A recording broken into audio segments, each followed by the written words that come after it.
Prakash Sontakke is an inspiring lap steel guitarist who has created his own instrument, the SwarVeena. Born into a family of musicians in Banaras, Prakash composes music that transcends genres and touches the soul of many a listener. Here's the maestro talking about India, instrumental music, and the lap steel guitar.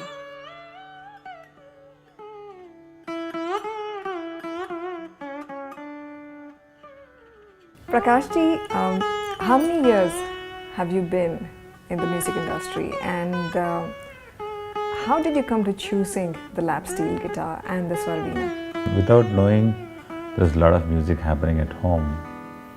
But as they say, if there's music available free to learn, you'll never learn. So I was whiling away a lot of time doing other things. But unconsciously there was a process of learning, because I would be listening to my father teaching someone or my mother teaching somebody. And those things would go into the system. And gradually after, let us say, after my brief encounter with engineering, when I concluded that I'm not really engineering material, I started taking music more seriously. And my mom used to play the slide guitar herself. She used to be a Hawaiian guitar artist. And this instrument it's very mystical and very spiritual. If you start getting attracted to it, then you don't feel that there's any other sound that will attract you more than that.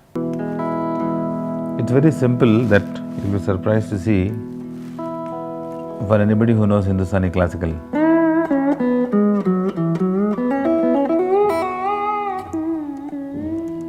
This is like Rag Bhopali.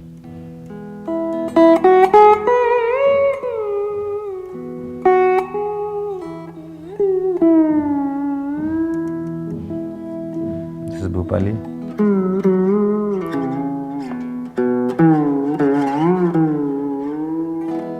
The same instrument, just a little change of approach.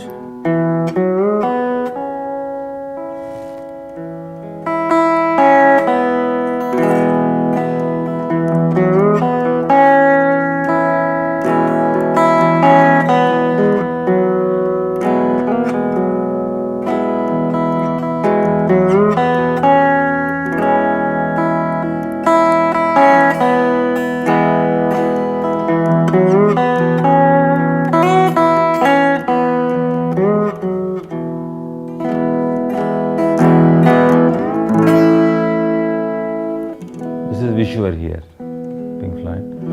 So again the same surprise, as I said, that sa re ga pa da sa sa da pa, sa re ga pa da sa da pa ga re. Surprised me that the same instrument which I was playing at home and learning Rag Bhageshri or Bimpalasi from my mother, and the same instrument suddenly sounds so different in Pink Floyd. So that's one of the basic reasons why actually it attracted me to this whole thing. And you've also designed instruments, right? So tell me about that. Yeah, this is the SwarVeena.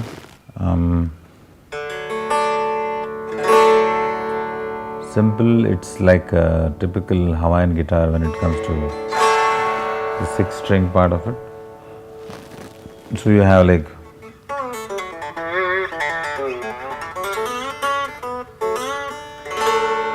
but then there is another element in this, which is the swar mandal, where you have all this.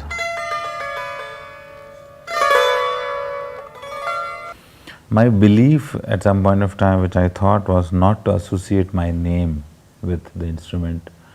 The main reason was, I thought that if I will associate my name with this, then anybody else who is learning slide guitar elsewhere will not pick it up, because it will be like a little bit of a botheration, because you learn from somebody and then you have to take somebody else's named instrument and play it, which is not fair, I think, for the growth of the instrument. So I just call it SwarVeena, because there's nothing without swar in our system. And Veena, because traditionally everybody believes that this has come from the Vichitra Veena or the Ghadwali. For me, my opinion is that music should be renowned and not musicians. And in that term, I feel that in India we have a little I think I should say it's a long way to go in terms of the growth of instrumental music, because to this day I think 90% of people are very happy holding on to microphones and singing, because everybody wants to be a singer, aspires to be a singer. Maybe it comes from our traditional mythology or something where, we always had heroes. There's only one hero and the rest of all are followers. In the last 15 years of television history, maybe 1,000 or even more number of reality shows all put together, producing at least a few lakh singers. It's very sad to see that so many vocalists and such few instrumentalists in our country. Do you see then a strong difference in attitudes in India towards instrumental music and instrumentalists as compared to outside of India, in the Western world, for example? When I go to Europe, especially towards Germany or Norway, and I find this umpteen number of children holding onto this huge instruments like trombone, bassoon, and clarinet and double bass, which are physically challenging to carry. They bring this instrument and they have a fancy to be able to master and get into that instrument, and they have an amazing set of inspirations also. You find amazing players playing these instruments. Whereas in India, we all tend to always carry the smallest and the most easiest instrument, or sometimes, as I said, everybody wants to be a singer. At the most, they'll carry small flutes, tiny violins, everything which is just so handy as to not physically bother them in any way. I'm not saying that one has to take pains to do this, but the basic attitude of trying to discover an instrument is like discovering an extension of your body, an extension of your mind, an extension of your thoughts, because whatever thoughts come into your head to be converted on to another instrument is like understanding, getting into that second medium, and then getting the expressions through that, which is a process which our sweet crowd wants to somehow avoid. What would you think, or what would you say was your most memorable concert, and why? There's something which I did once in Canada where we had absolutely no planning as to what we will be playing next. And we just went on stage because we just landed because of courtesy, all the airline hazards and all that. We landed 8 hours late, which meant that we would not be having any time for rehearsal. So we walk in almost directly to the stage and we started playing, and we didn't know what the other musician was wanting to play, what we would want to do, but it is just that it all happened like a magical trance. And at the end of the show, we finally discovered that people were standing ovation and all that.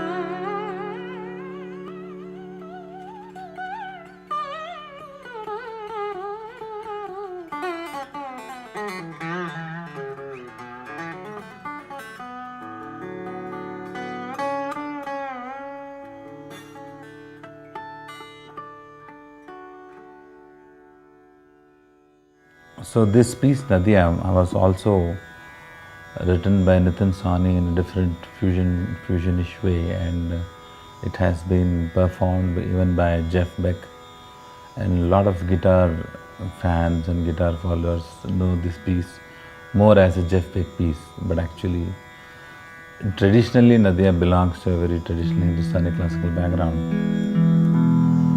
So I'm just trying to approach it from the Jeff Beck angle as well as the Indian style.